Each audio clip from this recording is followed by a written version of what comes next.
Vamos falar agora um pouquinho sobre prevenção de comportamentos inadequados e comportamentos disruptivos. Já falamos sobre o que é importante saber sobre comportamento, falamos sobre as funções dos comportamentos, falamos sobre como fazer a análise funcional aí no dia a dia, fazendo pequenos testes. E agora, muito importante, é falar um pouquinho da prevenção de comportamentos inadequados. Esse é o tema dessa aula.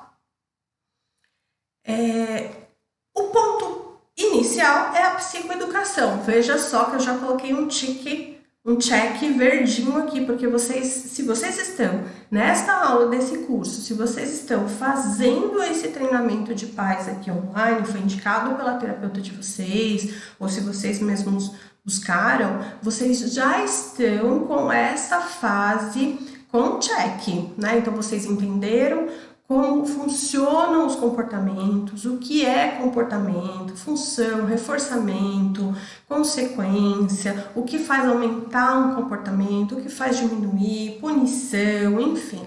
Vocês já estudaram bastante sobre a ciência comportamental para pais, a fim de contribuir com a equipe e com o tratamento do filho de vocês. Então, essa primeira parte a gente concluiu com êxito. Observação e registro. Invariavelmente, as profissionais solicitam que vocês preencham registros, folhas, diários, solicitam as tabelas, né, com os comportamentos no dia, para ver quantas vezes a criança fez, em que situação, o que aconteceu depois, que é a tal da tabela ACC, e isso tudo é importante. Vocês também já aprenderam um pouquinho sobre a ACC, a importância e como identificar antecedente, comportamento e consequência. Então, a observação dos comportamentos, das funções dos comportamentos e registrar isso. Já sabem da importância e já sabem como fazer as observações. Agora a gente vai falar sobre antecipação, que é uma estratégia de prevenção. Então, diante de tudo aquilo que a gente já sabe sobre o nosso filho, diante de todas as análises funcionais, de tudo aquilo que você já recebeu enquanto devolutiva da sua criança, da equipe terapêutica, a gente precisa se antecipar para evitar situações, problemas disruptivos. Então, um exemplo, se eu vou numa festa, como essa imagem, né? Eu vou numa festa onde só tem adultos, onde tem um monte de coisa que a criança não pode mexer, não tem criança, não tem brinquedo. O que tem para a criança fazer lá é esperar os pais conversarem e dar atenção para outros adultos. Será que a sua criança tem condições, repertório para conseguir se comportar adequadamente nesse local? Aqui eu não estou fazendo julgamento de valor, mas tem que ter educação, tem que saber esperar. Estou pensando em desenvolvimento, na idade da criança, nas dificuldades da criança, para a gente fazer uma análise sincera, né? Então, essa é a minha criança, ela ainda não tem essas habilidades, isso é uma dificuldade para ela, e eu tenho lá uma festa. Então, eu posso evitar, né? Então, eu posso tentar deixar com a avó, deixar com a madrinha, eu posso não ir, né? É uma opção. Então, isso vai ajudar essa criança a não ter uma disruptiva, não ter um comportamento inadequado, né? Então, a gente precisa tentar pensar em lugares, pessoas e situações antes da criança ir. Ok? A mesma coisa com cinema, né? Então, a criança não consegue focar atenção ali. Eu vou levar a criança no cinema, eu vou exigir que ela fique sentada, mesa de restaurante, enfim. Uma série de coisas. A gente vê isso também, às vezes, com algumas pessoas. Pessoas falam muito alto, pessoas que dão altas demandas para a criança tenta fugir ou fica mais desregulada, né? Então, evitar é uma opção. Vamos para o próximo. Modificar o ambiente. Também eu vou falar que isso nem sempre é possível em todos os lugares, nem sempre é possível com todas as pessoas, e não é possível em todas as situações, mas nós precisamos modificar o ambiente muitas vezes para evitar uma crise, para evitar um comportamento inadequado. Lembrando que na ciência comportamental, na terapia comportamental, a gente trabalha com reforço. A gente precisa que essa criança acerte, a gente precisa que essa criança tenha um bom comportamento para a gente elogiar, para a gente dizer muito bem para ela, enfim. Então, a gente essas antecipações, elas garantem que essa criança não erre.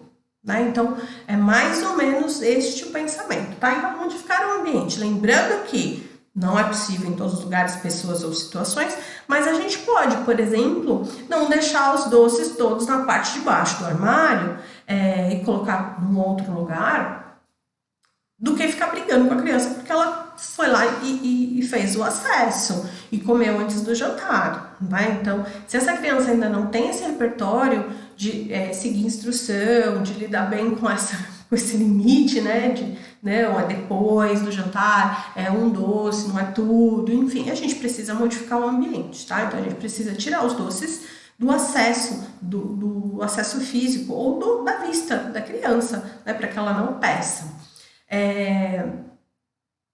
Com relação ao ambiente físico também, né? Então, às vezes, eu não quero que a criança mexa nos bibelôs. Às vezes é preciso tirar os bibelôs, né? E aí a questão fica na sua mão. Então não foi que a criança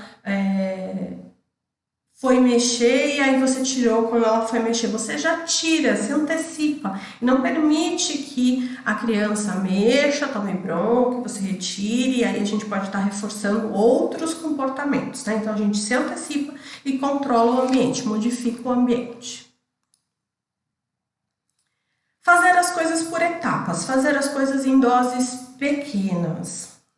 Principalmente na nossa sociedade muito imediatista, né? Com muita gente metendo o bedelho, a avó dizendo o que tem que fazer, a vizinha, o pessoal do Facebook, né? É assim, tem que ser assim, no meu tempo era assim,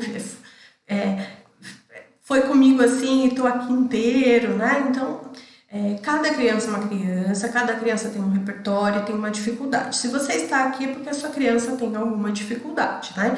Então, o mais indicado é fazer as coisas por etapas, né? Então, dividir uma tarefa que a criança tem dificuldade em pequenas tarefas, fazendo aproximações sucessivas para que a criança vá se ambientando, vamos dizer assim. Então, antes do dentista, isso é muito comum. Eu coloquei uma foto aqui do cabeleireiro, isso acontece com o cabelo, com cortar a unha, mas isso acontece também muito com o dentista. Então, a gente quer que a criança vá ao dentista a primeira vez, sente na cadeira, tome anestesia, deixa alguém cavucar ali a boca dela, e a gente não dá nenhuma fase anterior, né? Então a gente pode fazer um brinquedo terapêutico, né? Brincar de dentista com a criança, com aquelas maletinhas. A gente pode levar a criança ao dentista, sentar na cadeira, não mexer, deixar a criança se ambientar, sentar, subir, descer a cadeira, pegar no instrumento, ver a luz. Cada coisa ao seu tempo. Dá trabalho? Dá. Mas é efetivo. Então, fazer as coisas por etapas, ok? Vamos ver o próximo. Perceber os sinais. Gente, isso é muito importante. A gente precisa ficar atento a sinais indicativos de um disruptivo, de um comportamento inadequado.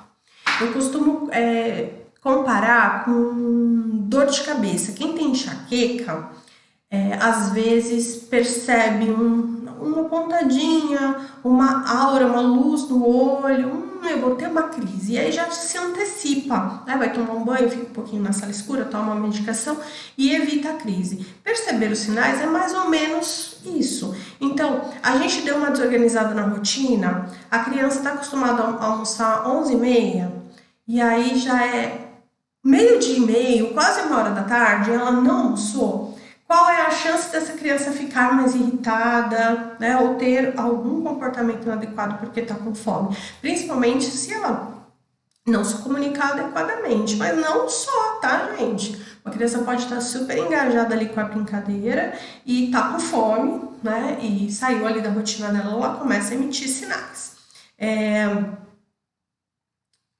Outra coisa muito importante é com relação aos brinquedos, né? Então, a gente sabe de repente que aquela criança é obcecada por aquele brinquedo, aí o videogame quebrou, ou enfim, a gente sabe que vai ter algum tipo de inadequado por conta daquilo, a gente pode, percebendo pequenos sinais, já se antecipar e promover uma brincadeira também que é altamente reforçadora para a criança, dar mais atenção, enfim, perceber os sinais e se antecipar, tá? Dar escolhas, gente, dar escolhas é muito bacana. Quando a gente começa a dar escolha, às vezes os pais eles se surpreendem, falam, meu Deus, mas como assim? Parece mágica. A criança, às vezes, faz fuga, faz esquiva diante de demandas, mas quando a gente permite que a criança escolha, esse comportamento às vezes não aparece, né? Então, dar opções, né? Não, evitar fazer perguntas. Você quer almoçar? Se ele responder não, gente, o que a gente faz? Né? Então, assim, você quer almoçar agora ou você quer almoçar daqui meia hora? Se isso for possível, né? Tô perguntando se ele tá com fome agora ou se ele quer comer daqui a pouco. De repente, se a criança acordou mais tarde, tomou café um pouco mais tarde, e aí eu tô tentando flexibilizar, posso dar escolhas, né? Então, o dar escolhas coloca a criança de uma forma mais ativa, né? E aí os comportamentos disruptivos inadequados tendem a diminuir, né? Então, ao invés de dizer não, quando a criança te faz um pedido, a gente também pode dar duas opções. Olha, você pode isso e isso, qual você quer? E a gente deixa a criança fazer a escolha, tá?